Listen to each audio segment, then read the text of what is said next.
Ah là là, la France, championne de la complexité et de la lourdeur administrative. Si vous avez décidé de créer votre micro-entreprise, vous êtes sûrement en train de vous dire que ça va être un vrai casse-tête. Des tonnes de documents à remplir, des termes techniques incompréhensibles, des démarches qui semblent interminables et bien sûr, la peur de mal faire et d'avoir des soucis avec nos grands amis de l'URSSAF. Résultat, vous repoussez sans cesse le moment de vous lancer. Vous avez l'impression que c'est trop compliqué, que vous allez faire une erreur et que ce n'est peut-être pas fait pour vous au final. Et pire encore, ce stress finit par vous bloquer et vous empêche d'avancer vers votre liberté. Mais en réalité, tout ça n'est qu'un mythe. Et je vous comprends, quand on n'a jamais fait quelque chose, on a toujours l'impression que c'est super difficile au début. C'est pour ça qu'on va voir ensemble dans cette vidéo tout ce que vous devez connaître pour créer votre micro-entreprise en tant qu'assistante virtuelle. Cette vidéo est votre guide ultime et on va voir ensemble pourquoi la micro-entreprise est le meilleur statut pour démarrer, les conditions et les obligations à respecter pour éviter des amendes, les étapes concrètes pour immatriculer votre entreprise et vous lancer rapidement, les astuces fiscales pour optimiser vos revenus et payer moins de charges.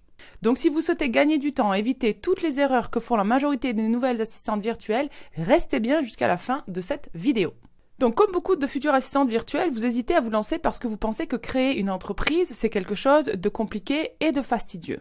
Et donc c'est pour ça que je conseille toujours de choisir le statut de micro-entreprise pour vous lancer. Honnêtement, c'est la solution la plus simple, la plus rapide pour démarrer sans risque. Et voilà quelques avantages à garder en tête. D'abord, c'est une inscription rapide et gratuite. Tout se fait en ligne en moins de 15 minutes sur le guichet unique de l'INPI. Vous remplissez le formulaire, vous validez votre demande et vous allez recevoir votre numéro de tiré sous 2 à 4 semaines. Pas besoin de vous déplacer ou d'envoyer des documents compliqués, tout est digitalisé de nos jours bien sûr. Au niveau de la fiscalité, vous ne payez des cotisations que sur ce que vous gagnez. Donc pas de frais cachés et ça vous le faites mensuellement ou trimestriellement suivant ce que vous décidez. Votre comptabilité elle est ultra légère, pas besoin de comptable, vous n'avez qu'à déclarer votre chiffre d'affaires tous les mois ou tous les trimestres. Donc c'est vraiment idéal pour tester son activité, pas besoin de gros investissements, vous pouvez commencer en parallèle de votre emploi. La micro-entreprise c'est vraiment compatible avec pas mal de statuts et notamment si vous bénéficiez des droits au chômage, eh bien vous pourrez combiner les deux, c'est très important à savoir. Et donc ce statut va vous permettre de vous concentrer sur l'essentiel, trouver vos premiers clients et générer vos premiers revenus. Il y a toutefois quelques obligations à connaître en micro-entreprise. Au niveau des obligations principales, eh bien, il y a bien sûr les règles de base à respecter pour éviter les erreurs. Donc les règles, c'est quoi? Eh bien, il va falloir facturer chaque prestation avec un document conforme aux mentions obligatoires, le nom, le tiré, la date, le montant. Déclarer votre chiffre d'affaires chaque mois ou chaque trimestre sur le site de l'URSSAF.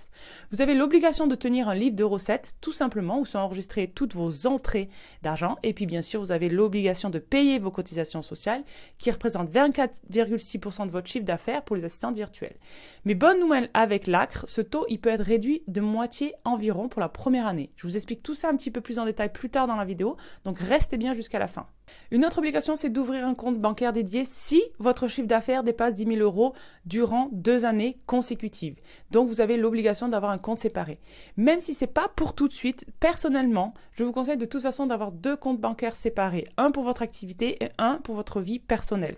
Je vous le dis par retour d'expérience parce que je trouve que c'est beaucoup plus simple à gérer, mais c'est aussi plus simple pour budgéter, économiser et évaluer où va notre argent. Quand tout est mélangé, c'est un petit peu plus compliqué à voir. Alors, même si la micro-entreprise est idéale pour commencer, elle comporte aussi quelques restrictions à garder en tête. Toutefois, je vous le dis, ces restrictions commencent à s'appliquer dès que l'on est bien installé et qu'on commence à générer un CA, un chiffre d'affaires qui est important.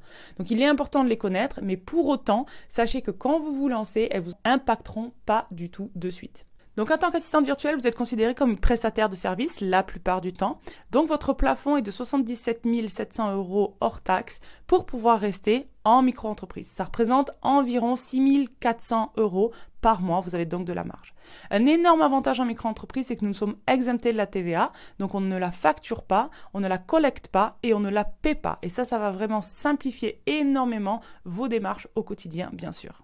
Donc, pas de récupération de la TVA tant que vous ne dépassez pas 37 500 € de CA par an, ce qui correspond à environ 3 200 € par mois. Au-delà de ce seuil, eh bien, vous devrez facturer 20% de TVA à vos clients et les reverser à l'État.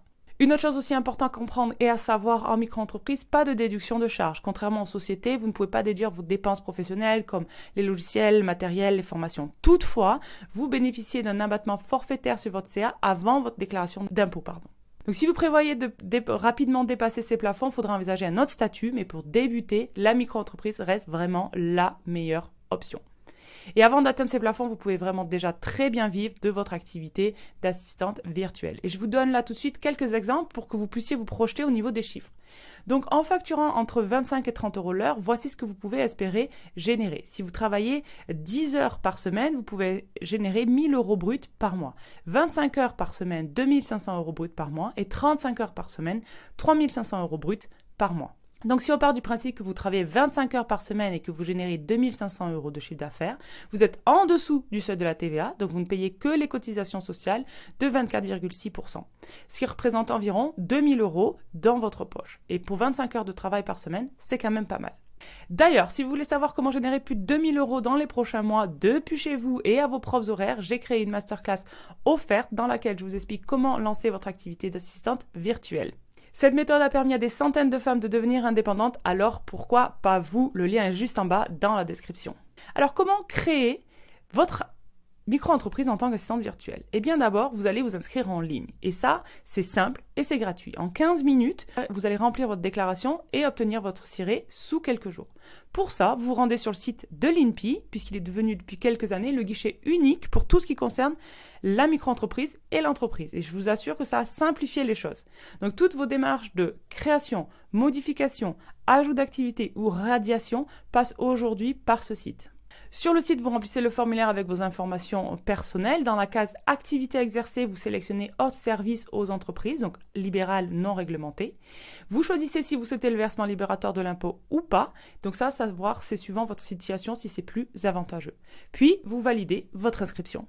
Après votre inscription, vous allez recevoir votre numéro de ciré sous 15 à 30 jours et vous pourrez commencer à facturer immédiatement dès que vous aurez votre ciré sur vos documents. La troisième option optionnelle, si c'est nécessaire, c'est d'avoir votre compte bancaire. Donc, si votre chiffre d'affaires dépasse 10 000 euros 2 années consécutives, vous devez ouvrir un compte bancaire séparé. Donc, au début, vous n'êtes pas obligé de prendre un compte pro. Un simple compte personnel séparé suffisait. Auparavant, je veux dire. Toutefois, ça, c'est en train de changer, notamment depuis l'ajout de la mention obligatoire EI sur nos documents. Donc, le mieux aujourd'hui au niveau des comptes bancaires, c'est de vous renseigner auprès de votre banque ou auprès des banques en ligne qui parfois offrent des tarifs plus intéressants. Une grande question que l'on me pose très souvent, c'est quand créer sa micro-entreprise. C'est vraiment celle qui revient le plus souvent quand j'échange avec vous. Et comme je le disais au début, on sait que l'administratif en France, ça peut prendre des plombes. On a sûrement toutes et tous eu des mauvaises expériences avec un service administratif ou un autre. J'en mettrai ma main à couper. Donc c'est normal que quand arrive le moment de créer son entreprise, on se prépare à avoir des difficultés, à ce que ça soit compliqué et pas que ça soit quelque chose de simple et de tranquille. Donc, il y a beaucoup de personnes qui veulent anticiper cette formalité. Et honnêtement, je comprends, d'accord? Mais cependant, avec l'expérience que j'ai acquise auprès des femmes qui se sont lancées dans l'académie, je vous dirais d'attendre au minimum d'avoir un premier prospect ou un premier client pour aller commencer la création d'entreprise. Pourquoi? Parce que déjà, à ce moment-là, ça va vous permettre de vous concentrer sur l'essentiel, qui est de prospecter et trouver des clients, au lieu d'utiliser la création d'entreprise pour ne pas faire ce que l'on redoute le plus. Croyez-moi, c'est ce qui arrive souvent. Mais aussi, il faut être un petit peu bon en maths. Si vous attendez le plus longtemps possible et que vous bénéficiez de l'abattement des charges sociales de 50%, il vaut mieux que ça soit sur un chiffre d'affaires qui existe plutôt que sur 0, parce que ça ne dure que 1 an, d'accord? Donc, si un client approche et que vous n'avez pas créé votre entreprise, pas de panique. Vous avez en général de toute façon 1 mois complet avant de devoir éditer votre première facture. Et ce mois vous laissera largement le temps pour aller faire les démarches auprès de l'INPI et de déclarer votre entreprise. Alors, comment optimiser sa fiscalité? Donc, vous pouvez profiter des aides qui sont disponibles. Donc, l'ACRE, qui est l'aide aux créateurs et repreneurs d'entreprise, va permettre de réduire de 50% vos cotisations sociales pendant la première année. L'ARS aide à la reprise ou création d'entreprise. Si vous êtes demandeur d'emploi, vous allez pouvoir demander de recevoir 60% de vos droits restants au chômage en 2 versements, ce qui peut vous aider financièrement. Vous pouvez aussi optimiser votre gestion administrative en utilisant un logiciel de comptabilité gratuit pour automatiser votre facturation. Donc vous pouvez utiliser par exemple Henri, qui est une solution parfaite pour gérer vos factures et devis sans frais. C'est 100% gratuit et conforme à la législation. Vous pouvez faire vos factures et devis en illimité et c'est accessible en ligne sans aucune autre installation.